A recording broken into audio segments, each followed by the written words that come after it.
ನಮಸ್ಕಾರ. ತ್ಯಾಗ ಮತ್ತು ಬಲಿದಾನದ ಸಂಕೇತವಾದ ಬಕ್ರೀದ್ ಹಬ್ಬವನ್ನ ಸಂಶಿ ಗ್ರಾಮದೊಳಗ ಬಹಳಷ್ಟು ಅದ್ದೂರಿಯಾಗಿ ಇವತ್ತು ಆಚರಣೆ ಮಾಡಿದಾರ.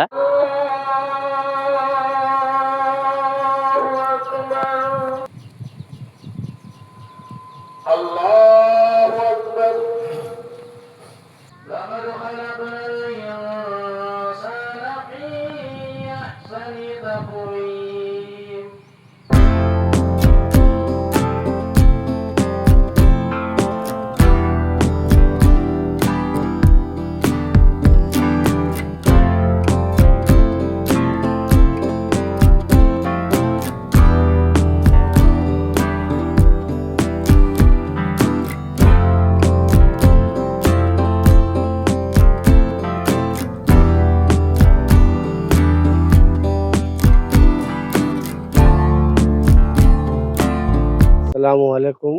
ಹಿಂದೂ ಮಂದಿಗೆ ನಮಸ್ಕಾರಗಳು. ಈ ಬಕ್ರೀದ್ ಹಬ್ಬದ ಆರ್ಥಿಕ ಶುಭಾಶಯಗಳು ಎಲ್ಲರಿಗೂ.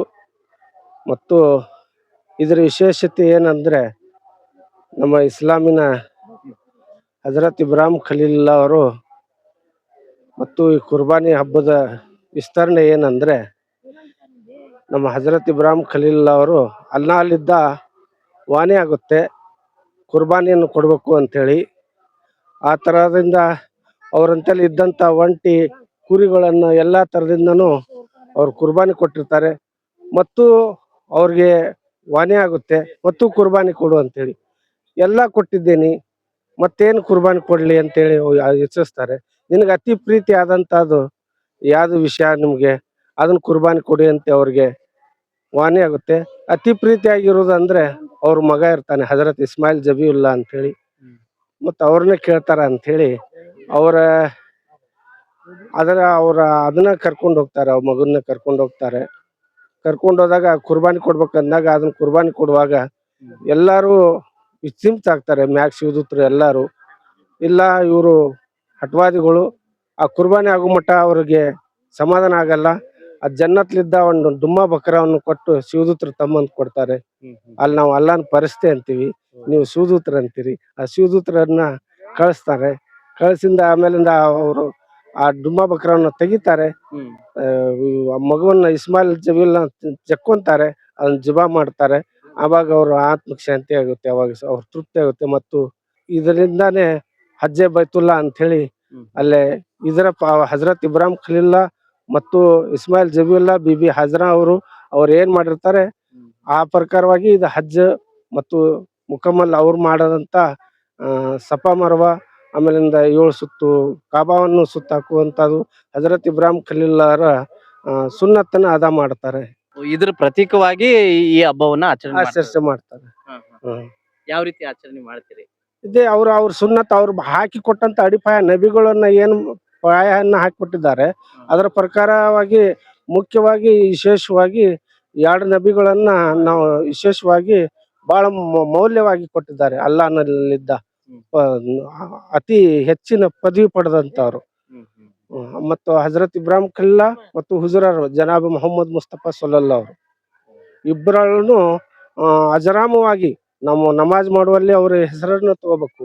ಅತ್ತಾಹಿಯತ್ ಹೇಳಲ್ಲಿ ಅಲ್ಲಿ ಹುಜುರರ ಹೆಸರು ಬರುತ್ತೆ, ಮೊಹಮ್ಮದ್ ಪೈಗಂಬರದು. ದರೂದ್ ಇಬ್ರಾಹಿಂ ಹೇಳಲ್ಲಿ ಇಬ್ಬರದು ಬರುತ್ತೆ. ವಿಶೇಷವಾಗಿ ಇಟ್ಟಾನೆ 5 ಹೊತ್ತು ನಮಾಜಲ್ಲಿ ಅವ್ರು ವಿಶೇಷವಾಗಿ ಇದ್ದೆ. ಹುಜುರರ್ ಬಿಟ್ಟು ಏನಿಲ್ಲ. ಈಗ ಒಂದ್ ಮನೆ ಹಾಕ್ಬೇಕಾದ್ರೆ, ಒಂದ್ ಅಡಿಪಾಯ ಹಾಕ್ಬೇಕಾದ್ರೆ ನಮ್ ಫೌಂಡೇಶನ್ ಬೇಕು ಅಲ್ವಾ? ಹಂಗ ಇಡೀ ಜಗತ್ತೆ ತುಂಬಾನು, ಇಡೀ ವಿಶ್ವ ತುಂಬಾ ಮೊಹಮ್ಮದ್ ಪೈಗಂಬರ್ ಒಂದು ಫೌಂಡೇಶನ್ ಹಾಕಿದ್ರು. ಅದೇ ಅಲ್ಲಾಹ್ಲಿದ್ದ ಒಂದು ಕುರಾನ್ ತಂದ್ರು. ಆ ಮಾರ್ಗವಾಗಿ ಮುಸಲ್ಮಾನರು ಪಾಲಿಸ್ಬೇಕು, ಅವ್ರು ತೋರಿಸಿದಂತ ಹಾದಿಯಲ್ಲಿ ನಡಿಬೇಕು ಅಷ್ಟೇ. ಬಕ್ರೀದ್ ಅಂದ್ರೆ ಎಲ್ರೂ ಕೂಡ ಒಂದು ತ್ಯಾಗದ ಒಂದು ಸಂಕೇತ. ಎಲ್ಲರಲ್ಲೂ ಕೂಡ ಒಂದುಗೂಡಿಸಿ ಬದುಕುವಂತಹ ಒಂದು ಹಬ್ಬವಾಗಿದೆ. ಪ್ರತ್ಯೇಕವಾಗಿ ಜಗತ್ತಿನಾದ್ಯಂತ ಇಂದು ಬಕ್ರೀದ್ ಆಚರಣೆ ಮಾಡುವಾಗ ಇದೊಂದು ಒಳ್ಳೆಯ ಒಂದು ಸಂದೇಶವನ್ನು ನೀಡುತ್ತೆ. ಅಂದ್ರೆ ಯಾವನು ಕೂಡ ಹಸಿದ ಹೊಟ್ಟೆಯಿಂದ ಇರಬಾರದು. ಎಲ್ರೂ ಕೂಡ ಪರಸ್ಪರ ಹಂಚಿಕೊಂಡು ತಿನ್ಬೇಕು. ಈ ಒಂದು ಜೀವನವನ್ನು ಯಾವ ರೀತಿಯಾಗಿ ಅಲ್ಲಾಹನ ಸಂತೃಪ್ತಿಗಾಗಿ, ಯಾವ ರೀತಿಯಾಗಿ ತ್ಯಾಗಮಯವಾಗಿ ಪರಸ್ಪರ ಹಿಂದೂ ಮುಸ್ಲಿಂ ಯಾವ ರೀತಿಯಲ್ಲಿ ಭೇದ ಭಾವವಿಲ್ಲದೆ ಎಲ್ಲರ ಕೂಡ ಯಾವನು ಕೂಡ ಹೊಟ್ಟೆಗೆ ಹಸಿವನ್ನು ಅನುಭವಿಸಿಕೊಂಡು ಆ ರೀತಿಯಾಗಿ ಬದುಕಬಾರ್ದು. ಪರಸ್ಪರ ಹಂಚಿಕೊಂಡು ಬದುಕಬೇಕು. ಸ್ನೇಹದಿಂದ ಬದುಕಬೇಕು. ಹಜರತ್ ಇಬ್ರಾಹಿಂ ನಬಿ ಅಲಿಸ್ಲಾಂ ಹಾಗೂ ಹಜರತ್ ಇಸ್ಮಾಯಿಲ್ ಅಲಿಸ್ಲಾಂರನ್ನು ಸ್ಮರಿಸುವಂತಹ ಆ 2 ಪ್ರವಾದಿಗಳು ಈ ಲೋಕಕ್ಕೆ ಸಾರಿದಂತಹ ಸಂದೇಶವನ್ನು ಜಗತ್ತಿನಾದ್ಯಂತ ಮುಸಲ್ಮಾನರು ಕೂಡ ಬಹಳ ಸಂಭ್ರಮದಿಂದ ಆಚರಿಸ್ತಾರೆ. ಜೀವನದಲ್ಲಿ ಕಷ್ಟಗಳನ್ನು ಯಾವ ರೀತಿಯಾಗಿ ನಾವು ಫೇಸ್ ಮಾಡ್ಬೇಕು, ಅದೇ ರೀತಿಯಾಗಿ ಯಾವ ರೀತಿಯಾಗಿ ಪರಸ್ಪರ ಸೌಹಾರ್ದತೆಯಿಂದ ಬದುಕಬೇಕು ಅನ್ನುವಂತಹ ಒಂದು ಸಂದೇಶವನ್ನು ಈ ಒಂದು ಈದ್ ಹಬ್ಬ ನಮಗೆ ನೀಡುತ್ತೆ. ಅಲ್ಹಮ್ದುಲಿಲ್ಲಾಹ್, ಬಹಳ ಒಂದು ವಿಶೇಷವಾದಂತಹ ಒಂದು ಅನುಭವ. ಎಲ್ಲ ಗ್ರಾಮಸ್ಥರು ಒಂದುಗೂಡಿಕೊಂಡು ಪರಸ್ಪರ ಯಾವುದೇ ಭೇದ ಭಾವ ಇಲ್ಲದೆ ಎಲ್ರೂ ಕೂಡ ಒಂದುಗೂಡಿಕೊಂಡು ಒಂದು ಬಕ್ರೀದ್ ಆಚರಣೆಯನ್ನು ಮಾಡಿದ್ವಿ. ಬಕ್ರೀದ್ ಆಚರಣೆಯ ಬಳಿಕ ಎಲ್ಲರೂ ಪರಸ್ಪರ ಹಗ್ ಮಾಡಿಕೊಂಡು, ಯಾರಲ್ಲೂ ಕೂಡ ಪರಸ್ಪರ ದ್ವೇಷ ಇಲ್ಲ, ಭೇದ ಭಾವ ಇಲ್ಲ. ಯಾವುದೇ ಒಂದು ಅಪಸ್ವರ ಅಥವಾ ದ್ವೇಷ ಅಥವಾ ಏನಾದ್ರೂ ಇದ್ರೂ ಕೂಡ ಈ ಒಂದು ಕಾರ್ಯಕ್ರಮ ಕಲಿಯುವಾಗ ನಾವೆಲ್ಲರೂ ಒಂದೇ, ಪರಸ್ಪರ ಬೆರೆತು ಜೀವಿಸಬೇಕು ಎನ್ನುವಂತಹ ಒಂದು ಸಂದೇಶವನ್ನು ಕೂಡ ನಮಗೆ ನೀಡುತ್ತೆ. ನಾನು ಇಲ್ಲಿವರೆಗೆ ಮಂಗಳೂರಿನಲ್ಲಿ ನಾನು ಹೆಚ್ಚಿನದಾಗಿ ಬಕ್ರೀದ್ ಆಚರಣೆ ಮಾಡಿದ್ದು ಮೊದಲನೇ ಬಾರಿ.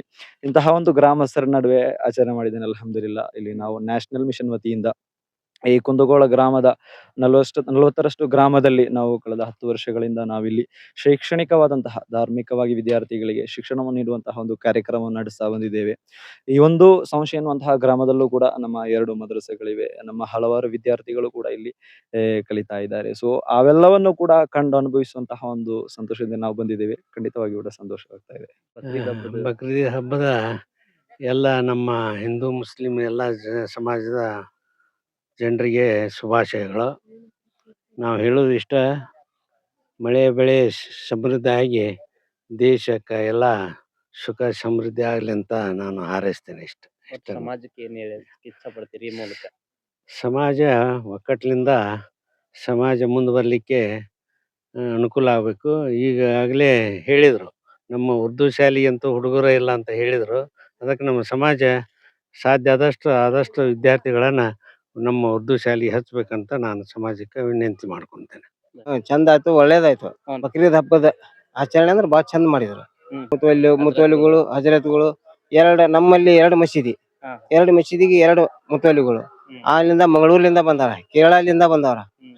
ಈಗೇನ ನಮ್ಮ ಹಿಂದಿನ ಹಿರಿಯರ ಹಬ್ಬದಿಂದ ನಿನ್ನೆ ಸಾಯಂಕಾಲ ಅವ್ರದ್ದು ಆಚರಣೆ ಮಾಡಿಕೊಂಡು ಬೆಳಿಗ್ಗೆ ಅವ್ರ ಸಲುವಾಗಿ ಒಂದು ಪರಮಾತ್ಮನಲ್ಲಿ ಬೇಡ್ಕೊಳಕ್ ಹೋಗ್ತೀವಿ. ಒಂದ್ ರೀತಿಯಿಂದ ಹಿರಿಯರನ್ನು ಸ್ಮರಣೆ ಮಾಡೋದು. ಸ್ಮರಣೆ ಮಾಡೋದು.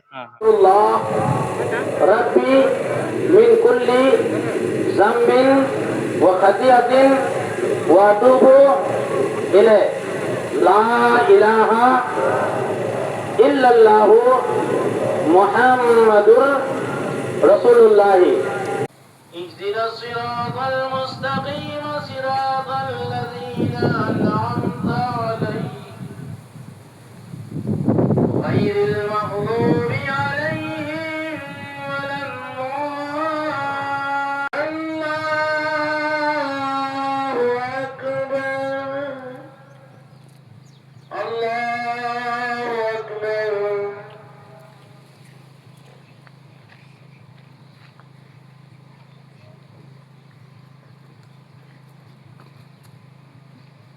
سمع الله لمن حميده. الله أكبر.